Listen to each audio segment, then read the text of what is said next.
Hi guys, welcome back to a new episode of Wake and Take. Today in this video, I'm gonna show you how you can insert table on Canva. Keep watching the video till the end. To insert table on Canva, firstly go ahead and launch open any web browser of your preference.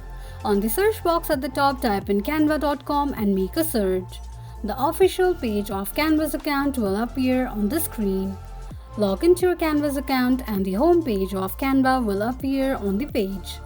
Click on Create a Design option at the top right corner of the page, and from the drop down, select any one of the option.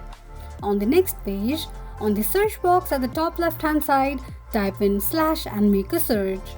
You are going to see the Canva assistant displayed on the screen. Tap on it. You can also select the table's rows and columns as your preference. Insert text or anything that you'd like to insert on your table, and that's how you'll be able to insert table in Canva quickly and easily, just in few steps. If you have any thoughts or queries, let us know in the comments section. Don't forget to subscribe to our channel. Also press the notification bell icon so that YouTube will notify you whenever we post a new video.